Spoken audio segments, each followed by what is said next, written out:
LWO1 WeatherNet. Liftoff conditions looking pretty good. ASDS is ready for launch. Ignition. Liftoff. Falcon 9 has cleared the tower.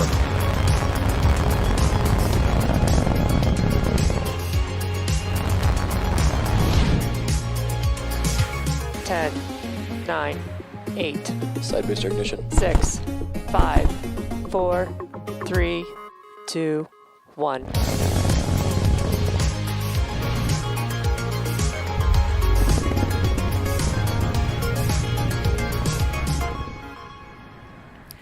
Good morning. It's Sunday, March 14th, and you're looking at a live view of Falcon 9 as it awaits its 6:01 a.m. Eastern Time launch from historic 39A launch pad at Kennedy Space Center. My name is Kate Tice, a senior certification engineer here at SpaceX, joining you from our headquarters in Hawthorne, California.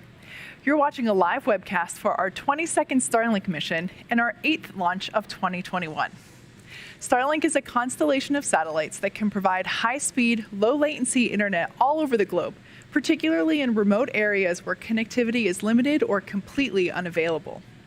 Starlink is now delivering initial beta service both domestically and internationally. At the moment, our beta service is available in the United States, Canada, the United Kingdom, and as of this week, we've expanded our beta service coverage area to include Western Germany and the South Island of New Zealand. As we launch more satellites, install more ground stations, and improve our networking software, data speed, latency, and uptime will all improve dramatically. And with every Starlink launch, we get closer to our goal of near global coverage of the populated world later this year. Today's Starlink launch is particularly special as this is the first time that we are flying a Falcon 9 rocket for the 9th flight. We reflew a Falcon 9 booster for the first time just 4 years ago. So to be at the 9th flight of a booster is pretty incredible and super exciting for our teams. With our launch teams ready for liftoff, Falcon 9 started loading propellants at T-minus 35 minutes. We're currently approaching T-minus 9 minutes and 30 seconds, and as of now, all systems are green for an on-time liftoff at 6:01 a.m. Eastern. With that, let's take a closer look at that rocket on your screen. There you've got a live view of Falcon 9. The two-stage rocket stands 70 meters or 229 feet tall. That's greater than the wingspan of a 747 aircraft. The first stage is the bottom two-thirds of the vehicle. It has 9 Merlin engines that do the bulk of the work to get Falcon 9 off the ground and up into the thinner parts of the Earth's atmosphere. You can tell by the entry soot that on the first stage that this vehicle has flown before. As I mentioned, today is the first time that we'll be reusing our Falcon 9 first stage for a 9th time. This booster debuted on our Demonstration 1 mission for NASA in March of 2019, and then flew again 3 months later on the RadarSat Constellation mission. In 2020, it supported 4 Starlink missions, as well as the SXM-7 mission at the end of the year.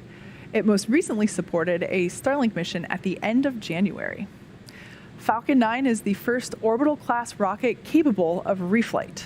In fact, 80% of our launches last year were on flight-proven rockets, and this year, to date, all of our flights have been on a flight-proven booster.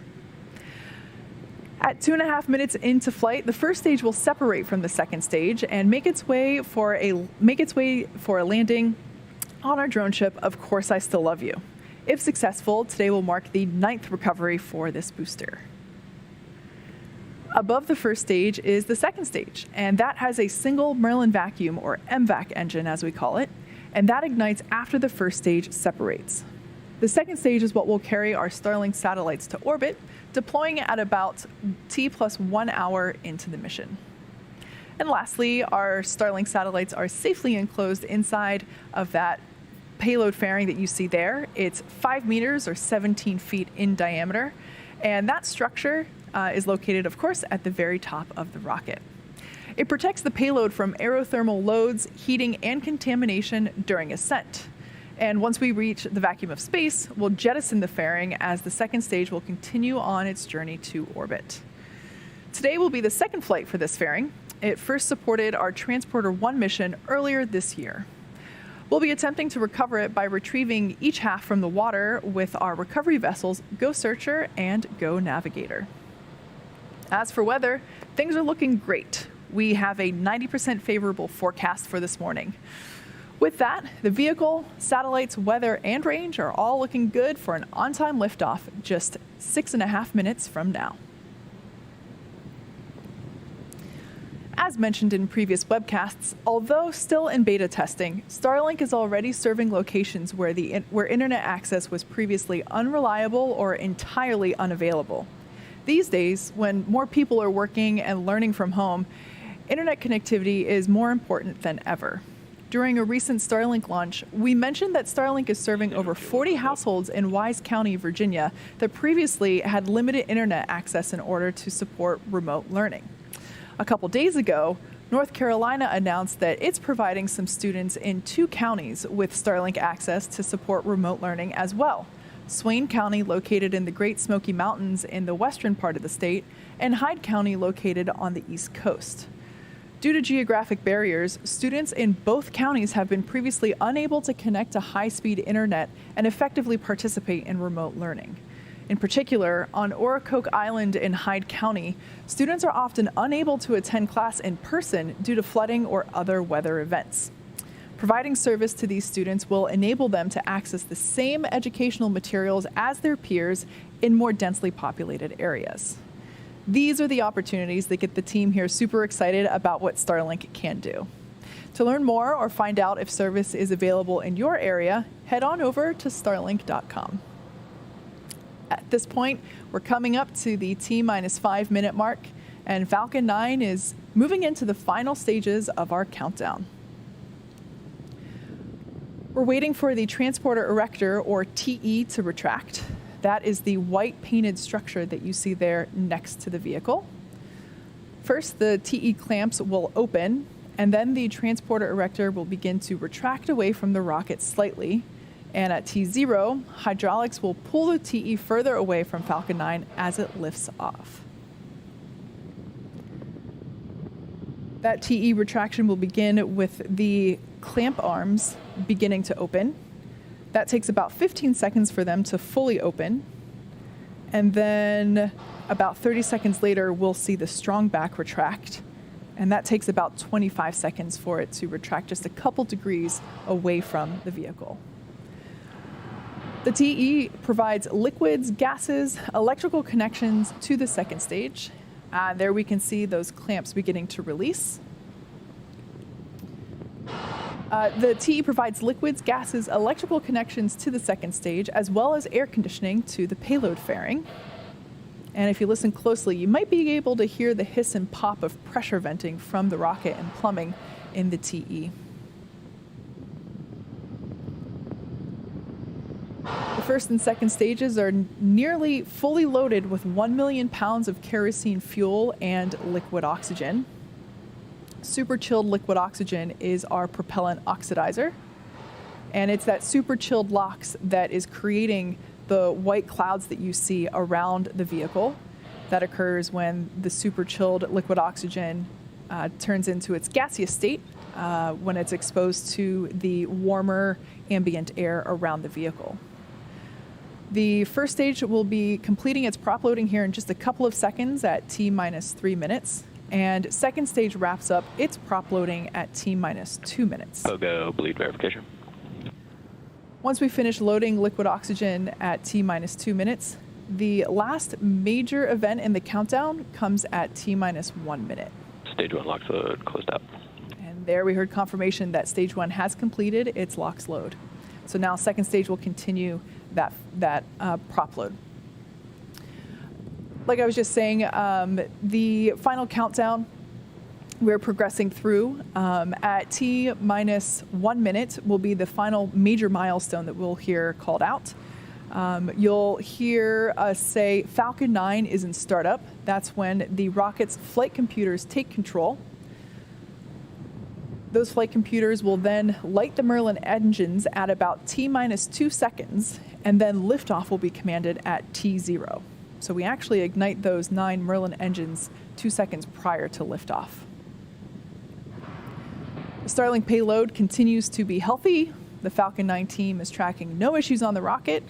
Weather continues to look great, and the range remains green for launch. Stage 2 lock is complete. All right, and there we heard the call out that stage 2 LOX load is complete. So at this point, the vehicle is fully loaded.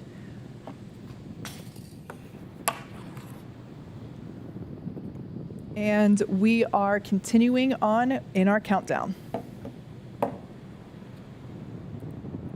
Gas launch closeouts. At T-minus 1 minute, we will hear the call out that Falcon 9 is in startup. Again, this means that the flight computers have taken over the launch countdown. At that point in time, the first and second stages will also begin to pressurize for launch.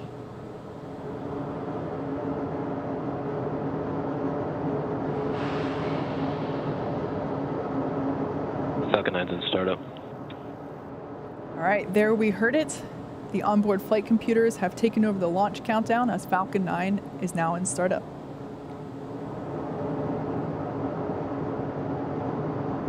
Falcon 9, Starlink LDs go for launch. Okay, there we heard our launch director give the final go for launch. As we approach the T-minus 30-second mark, all systems are go for launch. Let's listen in to terminal count and watch as Falcon 9 takes our stack of Starlink satellites into orbit.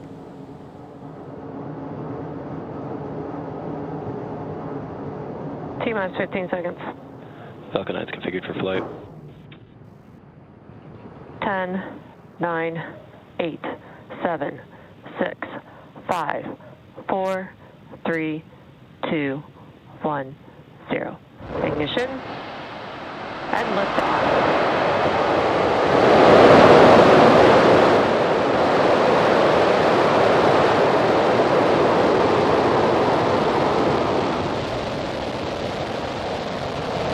Vehicle's pitching downrange.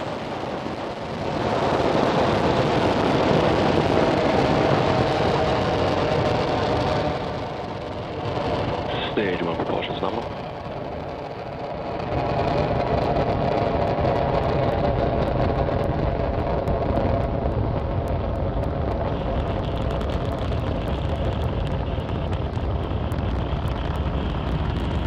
As you can see, Falcon 9 has successfully Telemetry nominal.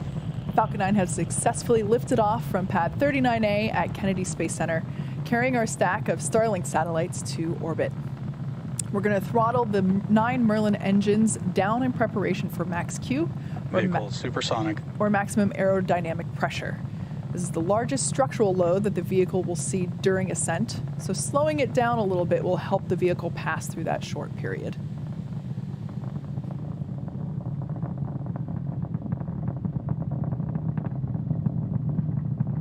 Max Q. And there we heard the call out for max Q. Now, in about a minute, we're going to have 3 events happen in quick succession, back to back. The first one is main engine cutoff, or MECO.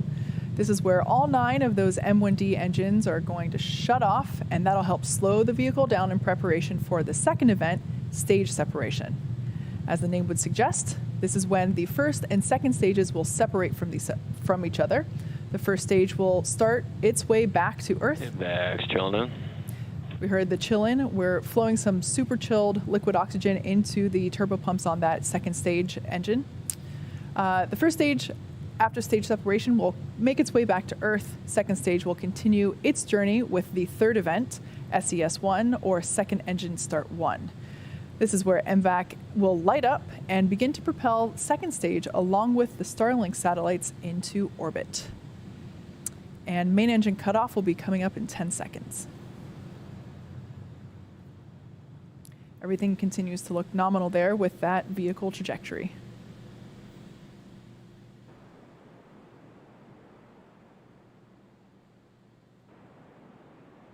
And MECO. Stage separation confirmed.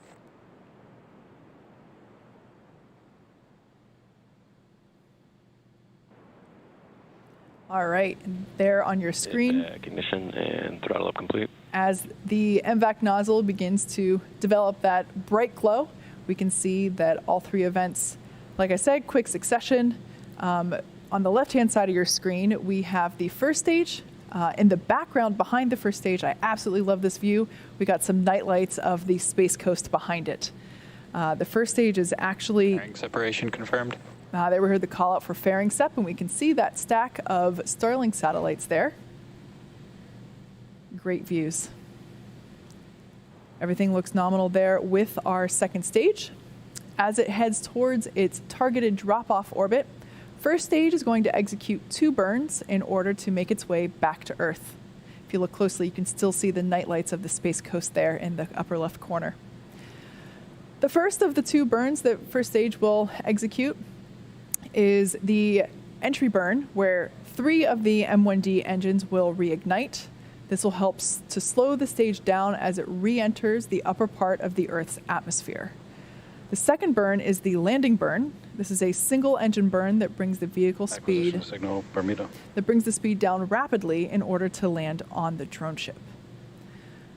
So there are both shots that we have on screen are actually both of the second stage. We can see the large plume on the left-hand side. Everything continues to look nominal. So there we can see that second stage vacuum engine. This engine will power the second stage to its targeted orbit. What you can't see on screen is the other end of the second stage, where the 60 Starlink satellites are stacked and awaiting deployment later on in our mission this morning. Starlink satellites operate over 60 times closer to the Earth than traditional satellites, resulting in much lower latency. For those of you that might not be familiar, latency is the time that it takes to send data from one point to the next. So in this context, it's the time it takes to send data. Second stage is following a nominal trajectory. Good call out there for nominal trajectory for second stage. So latency, in this context, it's the time that it takes to send data from the ground to the satellite and then back. When satellites are far away from Earth, latency is high. We're talking 550 milliseconds or more.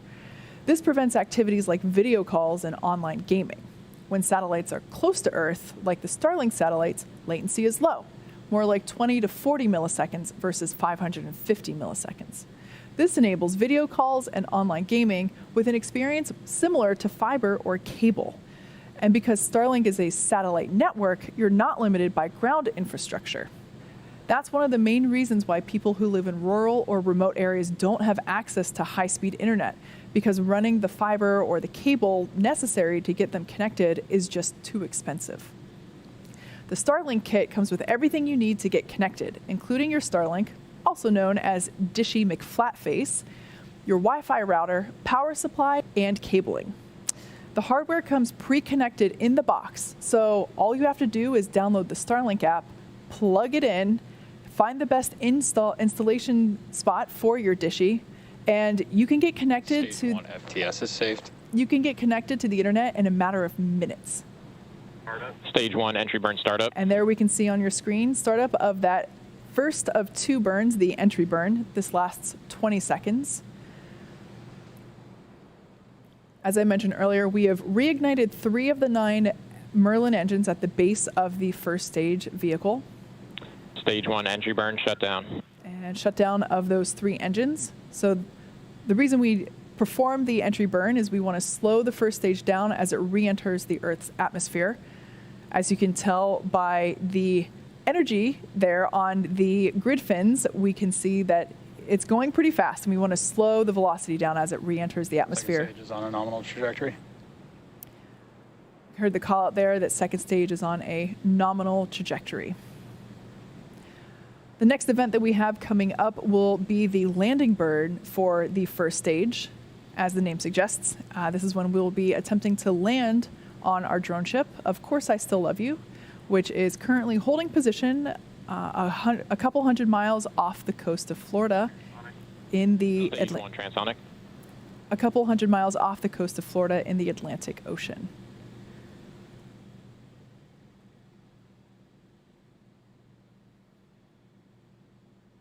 Everything continuing to look good with the second stage and our Starlink satellites. Also signal stage 1, Cape Canaveral expected.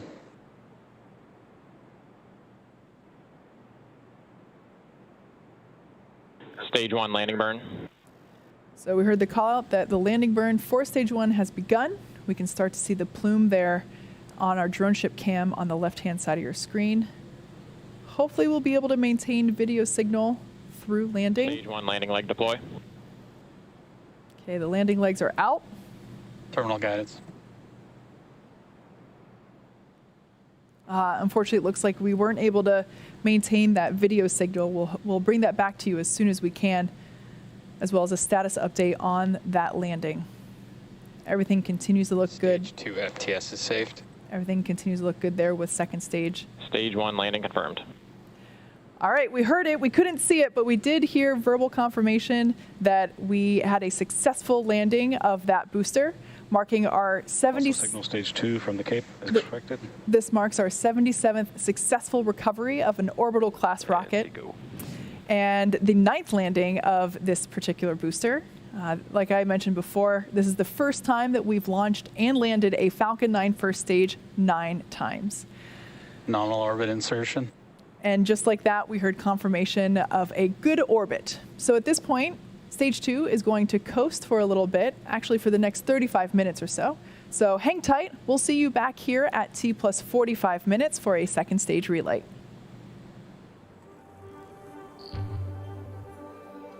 Acquisition of signal, Newfoundland.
Also signal Bermuda expected.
Also signal Newfoundland expected.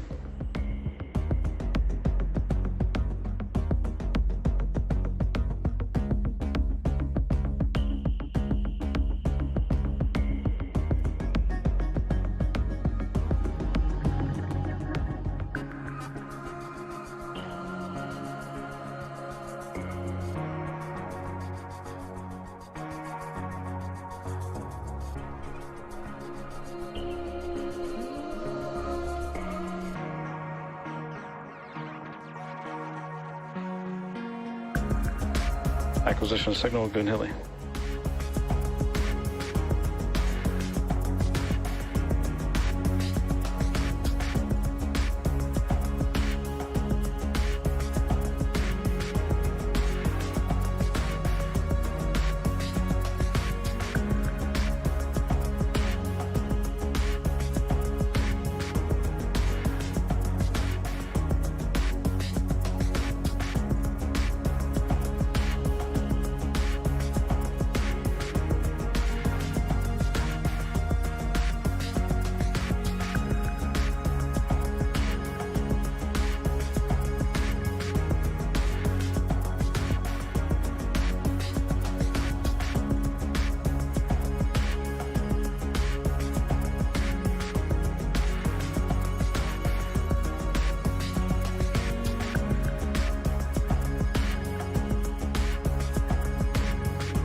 Also signal Goon Hilly expected.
Acquisition of signal, Diego Garcia.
Welcome back to our live coverage for this Starlink mission.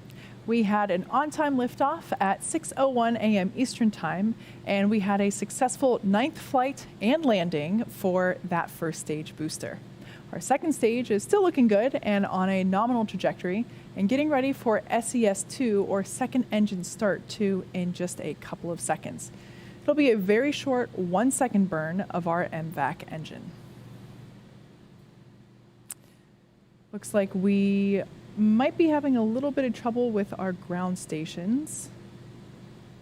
We might not be able to get video. We'd like to bring it to you, but we're going to listen in for the call out on the net to confirm SECO. Like I said, this will be a quick 1-second burn.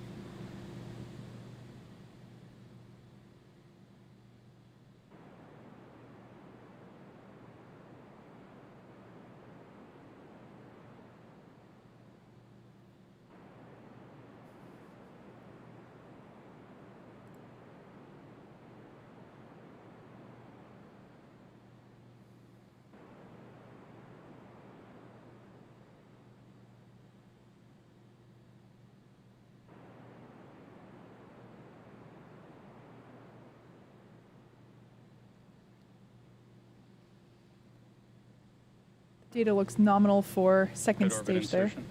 Okay, we heard the confirmation there that we had good orbit, so that means that that quick 1-second burn was successful. We have another coast phase before we deploy this next batch of Starlink satellites into orbit. During this time, the spacecraft will begin to spin along its central axis, and that will give the Starlink satellites the momentum they require to space themselves out over time after deployment. While this happens, sit back and enjoy some space jams. We'll see you back here at T plus 1 hour and 4 minutes.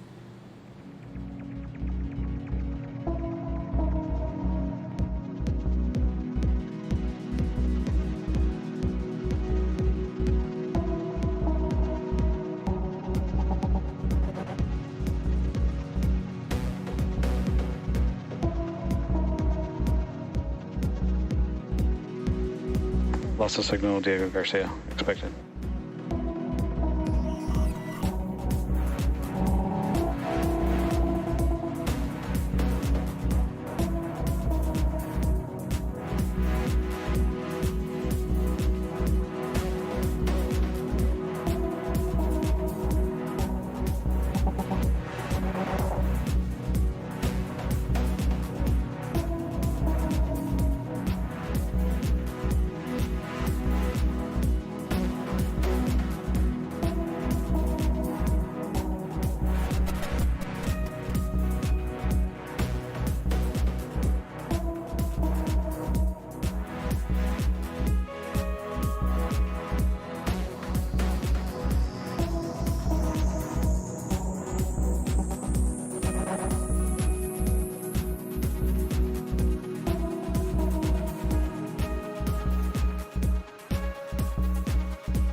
Acquisition of signal Tasmania.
welcome back once again to our live coverage.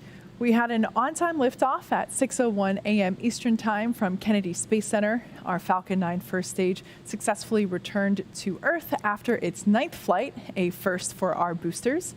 And as for our second stage, which you see there on your screen, we've successfully executed 2 burns of that MVAC engine, and we're now getting ready to deploy our Starlink satellites in just a few seconds.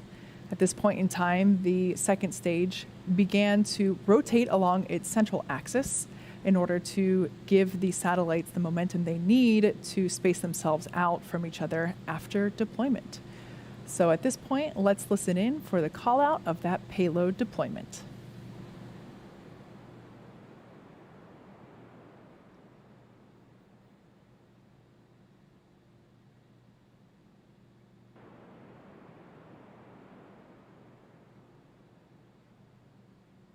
Starlink deploy confirmed.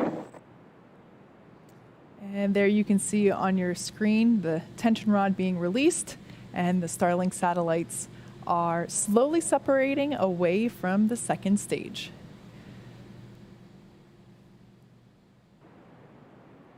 Shortly, they will deploy their solar arrays, and over the next few days and weeks, they'll distance themselves out from each other and use their onboard ion thrusters to make their way to operational orbit. And with that, we'll be bringing our webcast to a close. Thank you to the Range and FAA for supporting this mission. And to all our viewers, happy Pi Day, and thanks for joining us.